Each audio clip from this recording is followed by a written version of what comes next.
government team believes that protecting college students is a priority and there needs to be change. Thank you all for being here today. This is Right Good Debate. We're going to get right into it. The resolution is this House should ban college sports. Observation 1, resolution analysis. Subpoint A, it's going to be a policy round. Subpoint B, some terms. We're going to define this House as the NCAA. We're going to define the word ban as to remove and prohibit. We're going to define college sports as non-professional, collegiate, and university sports. So, subpoint C is going to be the plain text. The NCAA will ban 2 sports, 1 cheerleading and 2 football. And the time frame is going to be next year. And so I'll take your question. Oh wait, actually, subpoint D, the criterion is going to be net benefits. You had a question? Yes. Can you redefine college sports, please? Non-professional, collegiate, and university sports. Thank you. Observation number 2 is going to be tagline this as just injuries. Keep it simple. Subpoint A, the harms. College football is a dangerous sport and causes serious, impactful injuries, as well as cheerleading. Subpoint B, the Sage Journal scholarly article studies show that college football produces approximately 12 fatalities annually. 12 fatalities annually, with direct and indirect systematic causes. Example, blood trauma, cardiac failure, and brain problems. And also cheerleading. 2/3 of all significant injuries in college sports come directly from cheerleading. So from these two warrants, we see that football and cheerleading are very dangerous sports, and they both have a significant impact on these students' health.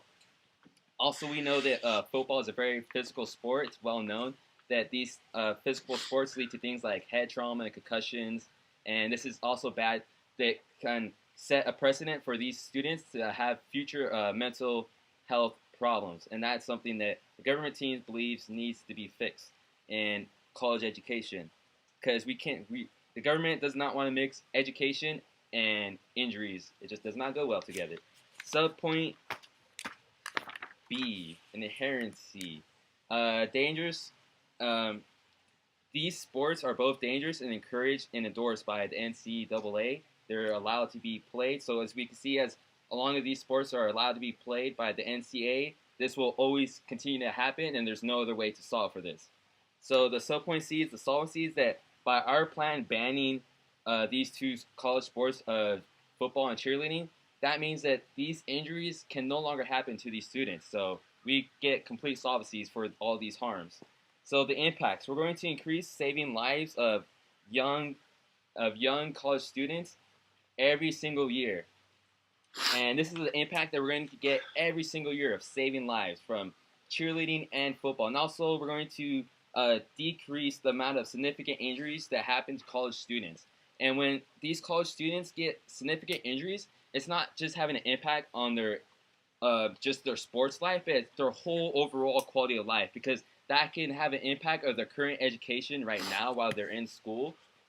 And like things like head trauma and concussions, that significantly impact their education and their study for their future, and just sets a bad precedent for the education and their full prosperity. And also it leads to them, our plan leads to college students being able to have more access to jobs, because without taking these like significant injuries, they'll be able to be more qualified for jobs without having any head trauma problems or like mental injuries, and or even just like physical injuries. Like let's say like they severely hurt their arm or their shoulders, like, and it has long time impacts. They may not be able to do some type of manually labor jobs. And so observation number 3, advantage number 2, we're going to call this gender equality. Subpoint A, the harms. Cheerleading is degrading and sexist to women, and is being promoted by the college academics. What we see is that these cheerleaders are girls on the sideline cheerleading for boys and dancing to misogynetic lyrics, and they're shaking their bodies around, and we see them wearing very short skirts, like I mentioned, and revealing tops, that can be very sexist and degrading to women and the culture of our American society. And this is something that many feminists are actually trying to get rid of. There's a feminist organization that started a campaign, and it's called Cheerleading Should Go Away. Now, maybe they don't have the most catchy name, but obviously we get the point. They don't like cheerleading, and they want it to go away. And that's something that our plan is going to do. Get rid of college cheerleading so it goes away, and it won't be degrading to these many college uh, students. And so the subpoint B is the inherency is that as long as these college NCAA endorses cheerleading, they're also endorsing sexism and degrading of the women. Subpoint C is the solvency. By our plan banning these cheerleading, we know the NCAA no longer degrades or allows sexist acts of these cheerleaders, so we get complete solvency for the harms. So now to the subpoint D are the impacts. We're going to decrease the degrading and sexism of college women students, and by doing this, we're going to increase gender equality for these women and their lives. And as the government team, we believe that this is going to help fight against the domestic violence by decreasing domestic violence because we're taking one step to decreasing the sexism acts that are being perpetrated against these young college women students, and this is taking one step into fighting domestic violence problems that we have. And thank you. I'm proud to propose for the first time. Who's gonna be the best man? You. Cool.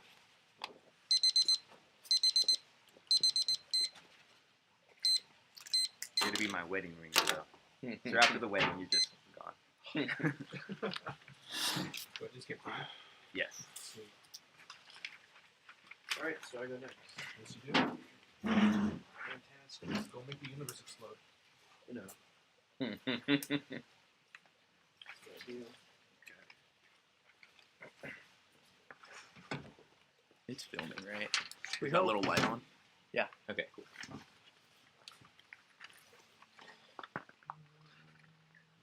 Let's get a timer going. Roadmap. Yeah, roadmap. I'm gonna start first with I'm gonna start with the DAs, a few DAs, and then I'm gonna move on to a T. Oh, sorry. If you're running T first. I'm gonna do the T first, rather, T first. and then move on to a few DAs, so we can clarify that. Couple of And then I'm gonna respond to a few of the points in case. So, Cool. so I'm gonna be doing. All right, so let's continue this debate. Thanks everyone for being here. So I'm gonna start first with a T on the phrase college sports, and the point we're trying to make here is that in the way that the government team has set up this debate, they have violated what we take to be the definition of college sports. And so our counter definition is instead of one or two sports, it is all college sports. And we get there because that if you had wanted specific ones, we would have needed a list in the resolution or some point of clarification, maybe like football-related activities would be a relevant thing to bring up here. But the res doesn't say that. The res says this House should ban college sports. And so because it doesn't specify certain sports, we are left to take college sports to mean all college sports. Let me get through this and then I will take your question. So the violation is that the res doesn't specify certain sports. And the impacts to this are that we're not having a debate that was meant to be had based on the resolution. It goes against the framers' intent of all college sports being included because there was no specifics given. In addition, we're here to learn. And so from an education point of view, we're all trying to understand a topic more in-depthly. And by limiting the scope of what college sports means, you are decreasing the amount of education we can get out of this debate. I'll take your question. Would you say two is plural? Sure, but you're by having two, you're still limiting all the other sports that are inherent in the term college sports. If I told someone college sports, they wouldn't necessarily say, "Oh yeah, football and cheerleading."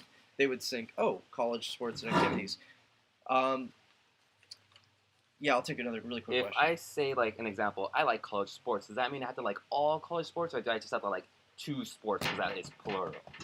Well, that would depend on the context of what you're talking about. However, with the resolution, we weren't given a context such as football, and so we're left to take it in its broadest, most educationally meaningful sense possible. Moving on to a few of the DAs we have here. The DA1, college sports is the primary avenue for young people to make it into the pro leagues. And so the link here is that their plan, the government's plan here, removes this avenue of movement up from being a non-professional to a professional. That is totally eliminated in football and cheerleading in their plan. The internal link is that by moving this way, they're eliminating the most widely known path to make it to the professional level. Very rarely do we see a high schooler get drafted. Very rarely do we see these quick jumps, and it takes tremendous talent that we don't see too often. And so you're eliminating this very well-known path that does a really good job currently. So some impacts from this are that pro athletes have humbling beginnings, and that these college institutions give them an opportunity to make it to the pro leagues. And by taking it away, this means that people will have to pay for the training to do this. This puts an additional burden of cost on athletes hopeful athletes who want to make it to the pro leagues. They have to now foot the bill, whereas before there was a team, there was this whole system in place to train them in a way that was productive both for them and it met what their aspirations were hoping to. So DA2 education, kids from poverty get scholarships to go to college. And they're often, in these underprivileged households, they're often the first person in their family to get an education, a college education. And so the link is that scholarships are given because sports teams are doing well. The internal link is that by taking away sports, in specifically football and cheerleading in the plan, no scholarships will be offered for these sports. And so you're taking away both the incentives for people to go to certain colleges based on the athletics of that school, and you're also taking away the opportunity for these people to progress in something they're good at. Some impacts of this: by taking away opportunities for poverty-stricken students from going to college, you are hurting the disadvantaged from getting a college education because you're removing the sports opportunity that they would have had. The SQO handles this in a much better way than what your plan proposes to be doing. I would say what's more detrimental, the injuries that may occur in a sport or the lifetime of poverty that would affect these underprivileged people trying to make it big. With regards to that, I'm going to move on now to the on case now. And so we can go through a few of these points that were brought up here. Let's start with your observation 2, which was injury. And so you said there's 12 fatalities annually. There's brain damage. Something unclear in the plan text that was brought up is that are you banning this in a way that these activities are not allowed on campuses, meaning that people couldn't host their own football games or their own cheerleading sessions with essentially the same activity? And so that's an unclear point of the plan text. And so you don't have absolute claim to removing 12 fatalities a year if that is the average. Because people might still go with these activities unless you're outright banning it from the campus totally. And so people couldn't play football, they couldn't do cheerleading. With regards to that, the 2/3 of the significant injuries are from cheerleading.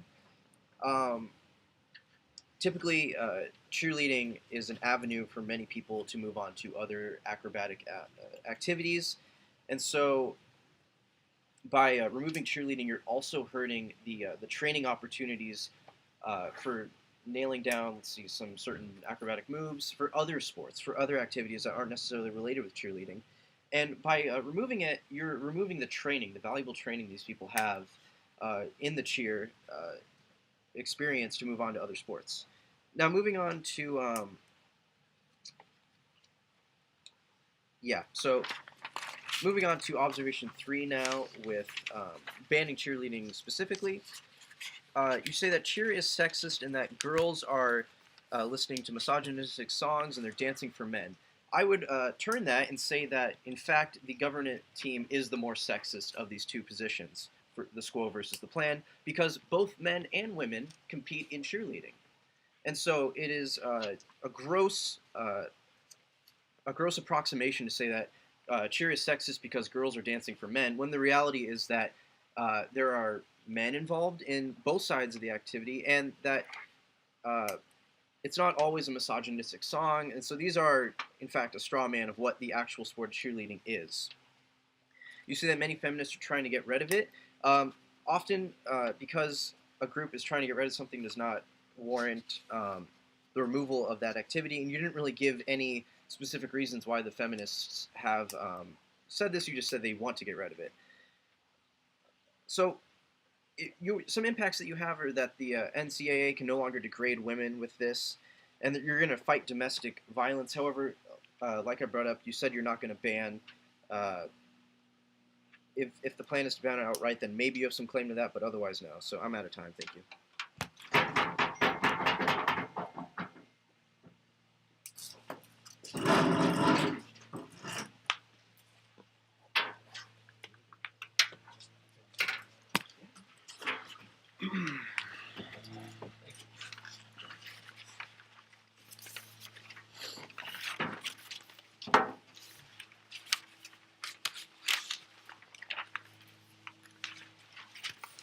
What are you doing, Joe? I'm going to go same order they went in with the T, the two DAs, and then case. Okay. Yeah, well, I got it.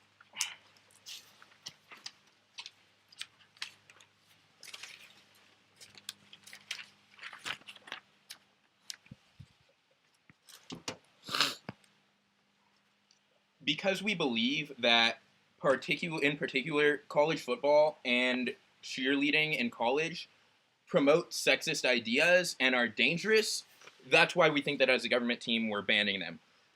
So now let's get to this topicality. First off, let's address the procedurals. So this is on the definition of college sports. They counter-defined it as it has to be all college sports because if it was going to be a list, then it would be clarified in the resolution. My first response is I've never seen a resolution that clarifies lists of things. My second response is that as a government team, we reserve the right to define. And since resolutions are terms of art, that means we get to define them. My third response is that your counter definition is more of a violation than ours, because in the resolution it doesn't say the word all, and you're saying that it should mean that. But because it just says college sports, that means it could be some college sports, it could be 2 college sports, 3, not all. So the resolution absolutely gives the government team freedom with how we want to define that. My fifth response is if the resolution were to say this house would ban financial instruments, that wouldn't mean that the government team has to literally ban money, credit cards, bank accounts, all types of investment. They would get to choose what they want to do. So we're doing the same thing. My sixth response is Lasai says then in his point of information, he says if I say I like college sports, does that mean I have to like every single college sport? And the answer is no. You could like college football and cheerleading if those are the sports you like. We think that those aren't good ones. But if you do, then yeah, you can still qualify as liking college sports. So their violation is that the resolution doesn't specify certain sports. It doesn't, but we meet that, and it their violation of the T is it doesn't say all. No standard. No standards, so there's no reason to prefer their counter definition. Impacts, they said, though their first one was we're not meant to have this debate. My response is we absolutely are. We're talking about sexism and injuries, which goes along with college sports. Let's have this debate.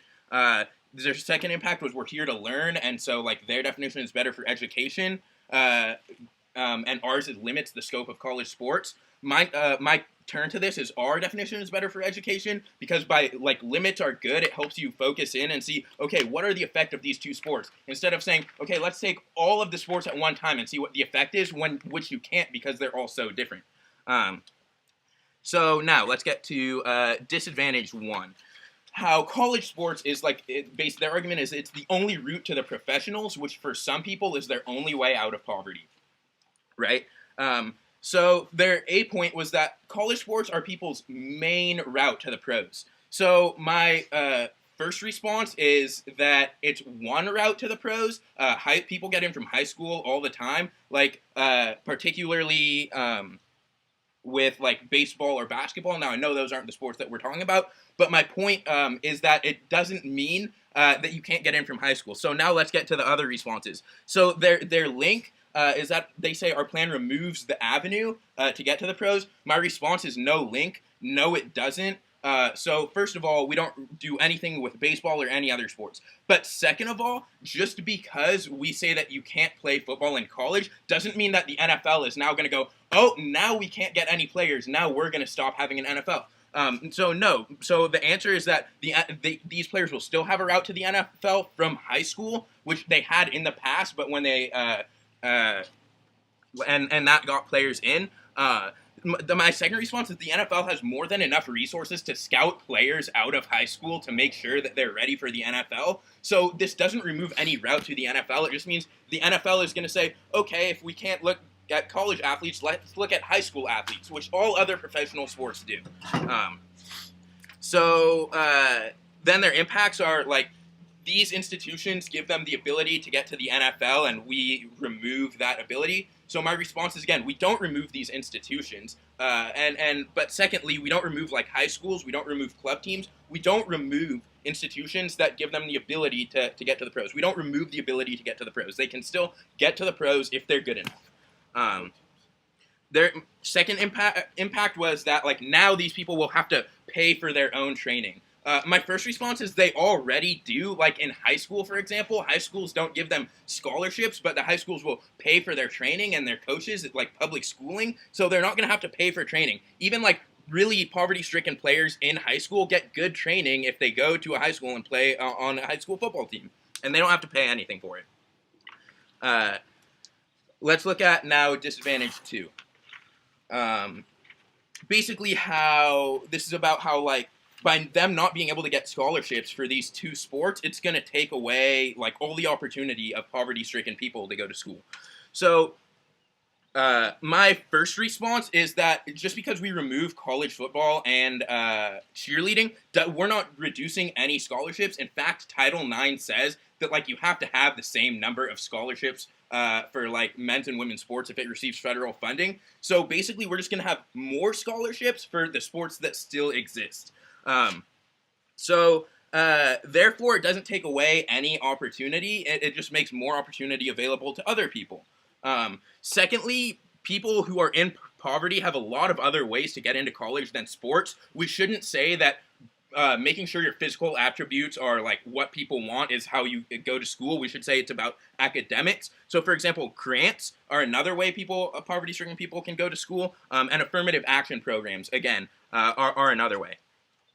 So no one, like everybody still has the same shot at going to school. Their impacts, they say, like, we should be looking, like, should we weigh injuries or a lifetime of poverty? My response is that injuries lead to a lifetime of poverty, and if you look at our Advantage 1, where Lasai talks about job opportunities increasing in our impacts because you're not hurt, yeah, that went dropped. You can turn that impact and say that essentially, like, our plan makes sure they don't go into a lifetime of poverty. So now let's get to case. So first they have a little question sort of on our plan. They're like, so like it's banned, so is it not allowed? Well, it can still happen on campus if students organize it. My response is like, yeah, technically students can do anything if they want to, but it's a lot less likely, and almost all college campuses ban dangerous behavior. So likely these events would not happen, and if people got hurt, campuses would crack down on it very quickly. Next, let's go to Advantage 1, injuries. Their only response was that cheerleading is an avenue for other activities like gymnastics. So my response is that, okay, now this means they can get more accurate gymnastics training. They can start training in gymnastics instead of cheerleading, where they're more likely to get hurt and more likely to promote sexist ideas. So if anything, it's better that we're doing this. That was their only response. So drop down to the impact level, flow across how we're going to save lives. 12 a year, where Lasai says that 12 fatalities are attributed to football per year. So we save 12 lives per year, and we increase job opportunities, and we decrease people's injuries. Now let's get to gender equality. They say that we're the more sexist side because men and women both compete in cheerleading. We say we know that, and we still think that it's sexist. And they say it's not always misogynistic, but we say, yeah, mostly it is, and we think you're the more sexist side if you're not even acknowledging that cheerleading is a sexist sport where men decide to have young girls cheer for men in sexist attire to sexist music, and we don't think that's right, and that's why our plan will increase gender equality, increase quality of life, decrease injuries, and you're going to be voting for the government today.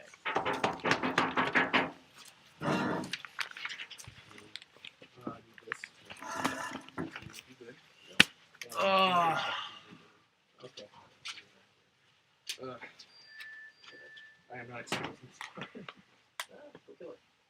Okay.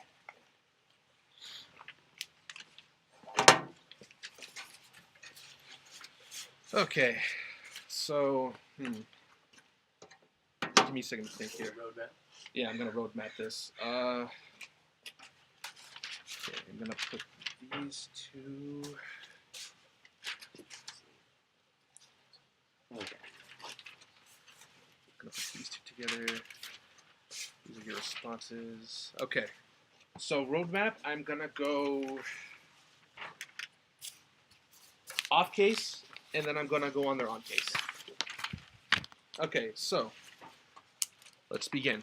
All right, so thank you for coming here. Let's begin.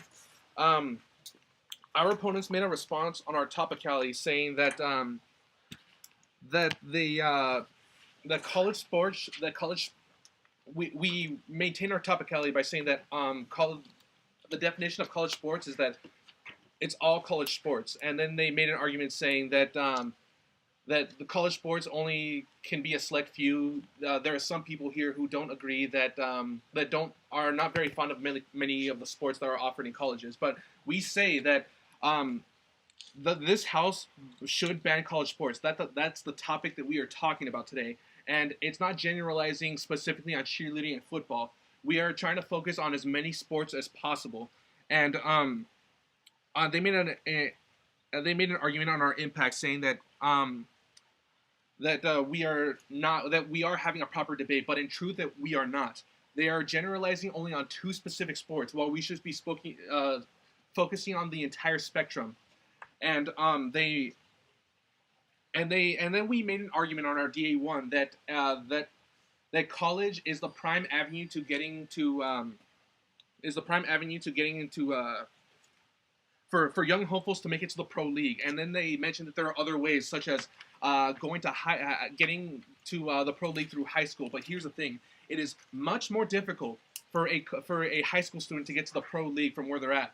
We can only think of a select few that could actually made it, and the only one that pops into my mind are probably, Bo Jackson and Kobe Bryant. And these are only two people out of like a million people over the years of millions of people over the history of professional sports that has ever made it to the pro league through high school. So if you just make this the primary avenue for students to make it to the pro league, then you're going to be taking away opportunities for other students to make something out of themselves. And I don't think that's right. And we mentioned in our impact that pros have humbling beginnings, that a lot of the professional athletes in our country actually come from humbling beginnings. They know what it's like to struggle, and with this struggle, they overcome this struggle and they become a much greater person they've ever could possibly imagine. And you made an argument saying that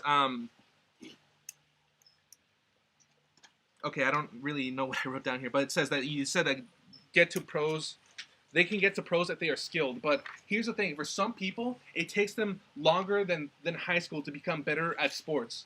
There are a few athletes who actually improved by the time they reach their adulthood in college. It takes more than just high school for someone to develop a skill. For many people, they're naturally gifted, but then there are others who have to work their butts off in order for them to reach it to that level. And we have to give these people an opportunity to live their dreams so that they can become they can live their dream of becoming a professional athlete so they can make their family proud. That's what we want here, is to create better people to make their families proud. And then let me go on to my DA2, which is the education. And you said that that students are we mentioned that the education will allow getting a scholarship will allow students to get poverty in college, or in poverty to go to college. And you mentioned that there are other ways we can use this to go.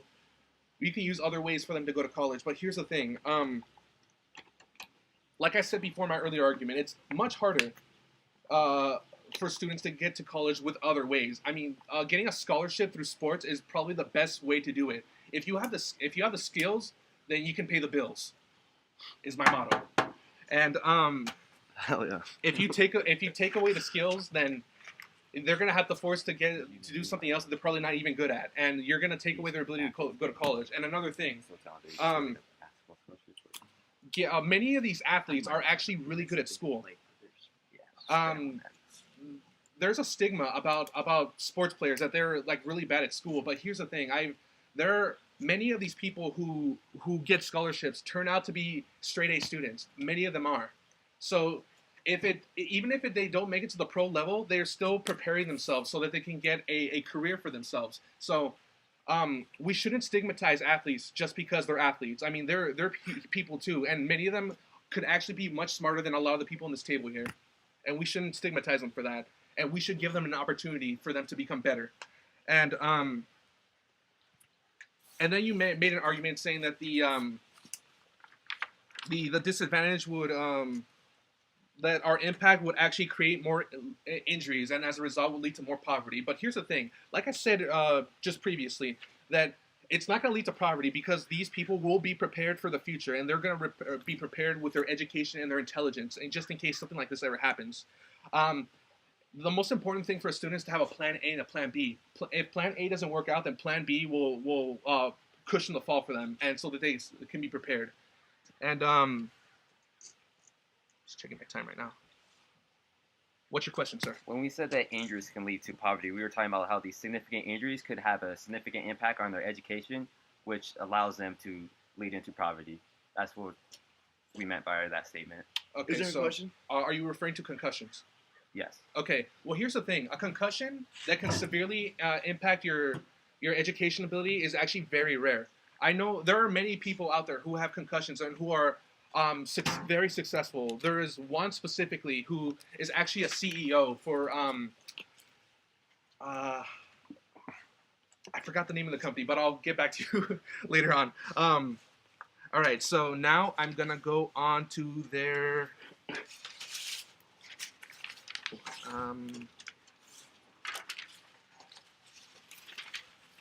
okay, so now I'm gonna go on to their on case. Okay, here's their on case. So on their first observation is that is injuries that it's gonna lead to danger when the football and cheerleading are gonna lead to danger, but they don't realize that when they play football, they're gonna be well protected and they're gonna give proper procedures so that wouldn't happen. And my partner made an argument that despite even though you're gonna ban these sports in colleges, there are gonna be students who are still going to play for fun, and that if this does happen, that these events will not happen. That the campus will try to say no, you can't play sports. But are you trying to say that you're not gonna allow students to have fun on their free time in college? I don't really think that's right. I mean, a lot of these students actually enjoy playing football. they enjoy the exhilaration they get from it. So if you do this, you're just taking away their joy and happiness. And real quick on gender equality, like my partner said, that both genders are cheerleading, and there is no stigmatization. And a lot of people who do cheerleading actually enjoy it. They actually love performing in front of a crowd, and both men and women actually enjoy doing this. And for these reasons is why you should vote for the opposition. Thank you.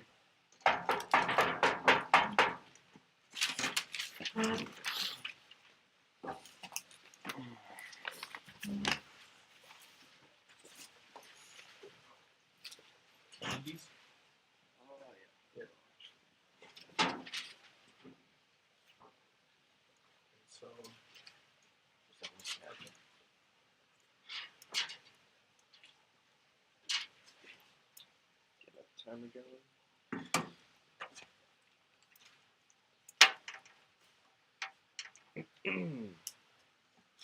Okay.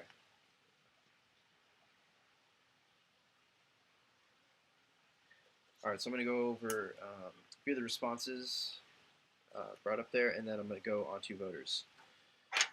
My partner made a pretty clear case on how it becomes much more difficult for the underprivileged to make it into the professional leagues without the college avenue available to them. It has a few disadvantages. The first is that this plan would limit, for football players and cheerleaders, it would make it more difficult for both of those sports to go from, say, an amateur level to the professional level without that intermediary collegiate level. And then another one is that you will be reducing the amount.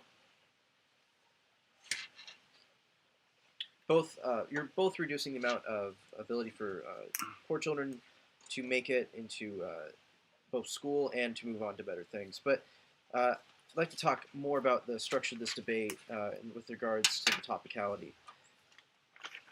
So that's actually going to be first voter, the topicality itself.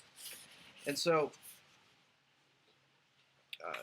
from the get-go, the government team structured this debate in a way that wasn't actually meeting what the resolution was calling out. The resolution was that this House should ban college sports, not that this House should ban football-related activities.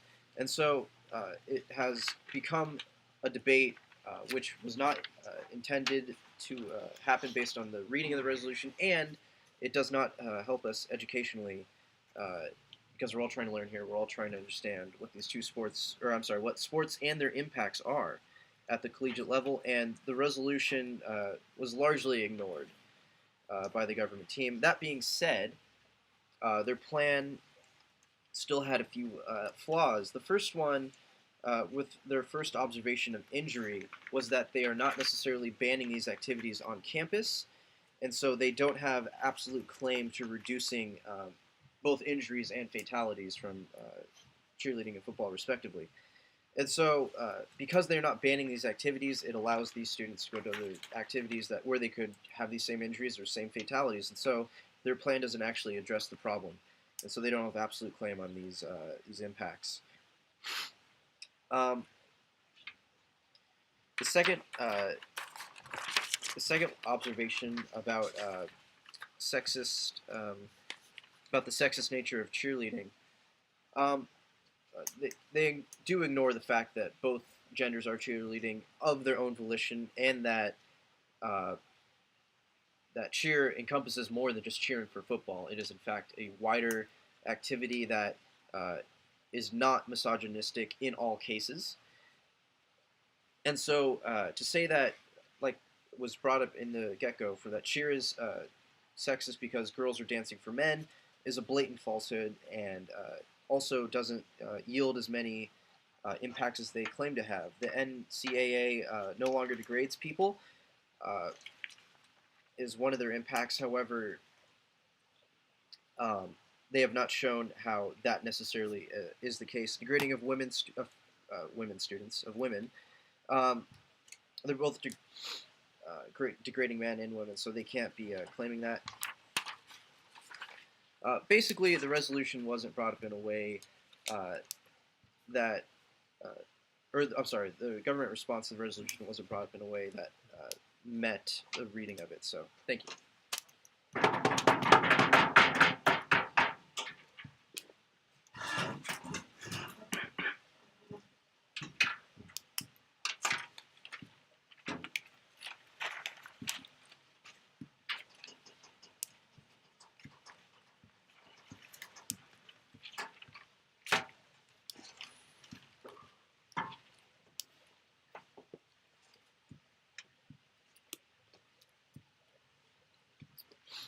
Okay, for a roadmap, I'm going to go through basically the arguments in the block on their case, then our case, and voters. Everybody ready? Okay, so onto their T, I'm going to explain to you why you're not going to vote on this argument. First of all, they dropped the argument when we said that their counter definition is actually more of a violation because the resolution doesn't say the word all. And when they drop this, you're not going to want to vote for their T because we see that their counter definition is more abusive. And also, like when we talk about the literature, when you say if you like college sports, you could like 2 sports, but it doesn't mean you like all sports. And so on the violation, we definitely meet the T argument because we are banning 2 college sports, and that's plural. And the resolution says college sports. Also, you're not going to vote on this because they have no standards, and you need to have all the procedures of a topicality to be able to vote for it. And so the impacts of framers' intent, we came this together as we were the framers, and so we kind of like doesn't really make sense to vote on that. In education, you're not going to vote on that because we're still being educated on debating the topics of banning college sports of 2 sports, which is plural. So you're not going to vote on the T because mostly they don't have no standards.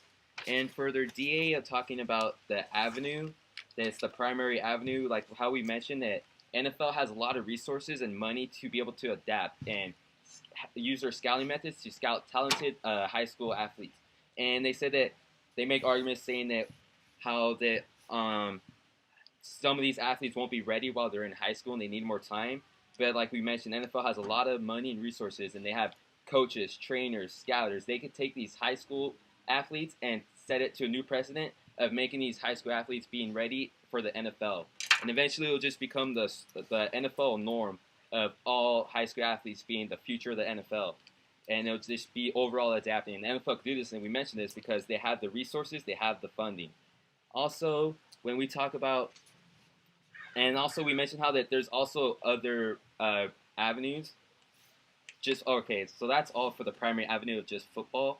But when we talk about the scholarships, they dropped the argument saying that there's a bunch of poverty people, and because of college football, they could get these scholarships. However, anyone who's in poverty gets free education through the federal Pell Grant. So this is not something you're going to want to vote on.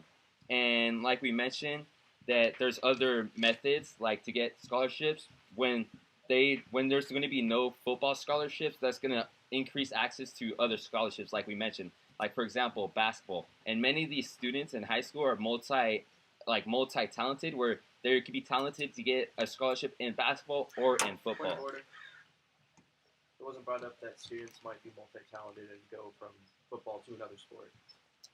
I'm just expanding on the fact that we are arguing that my partner mentioned how there's other methods that, well, if there's not going to be football available, they could be available to go other sports, and one of the examples he provided was basketball. I'll consider it. Right?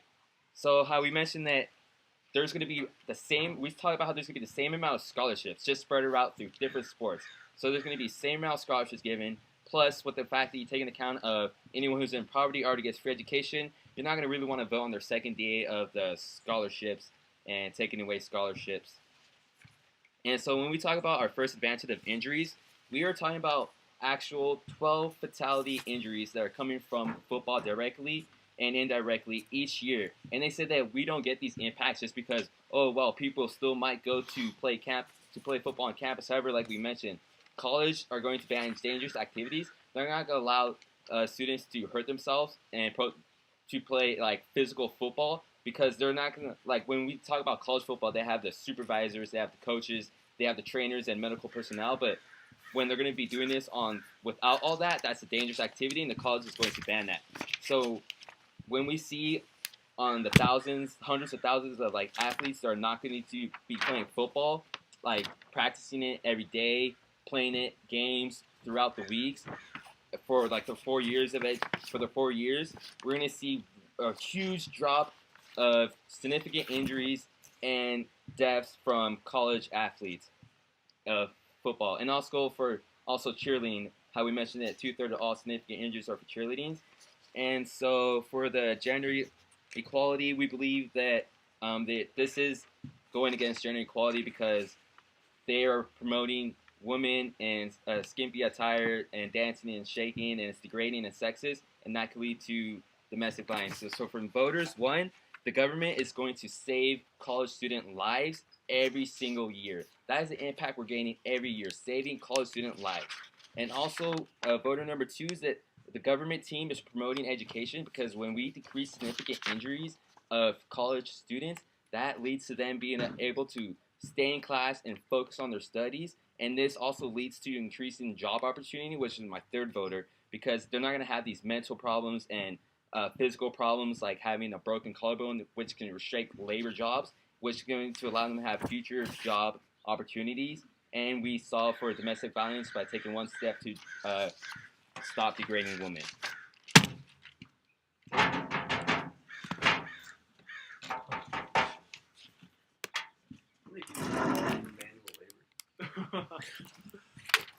Tough word out there, manual labor, construction.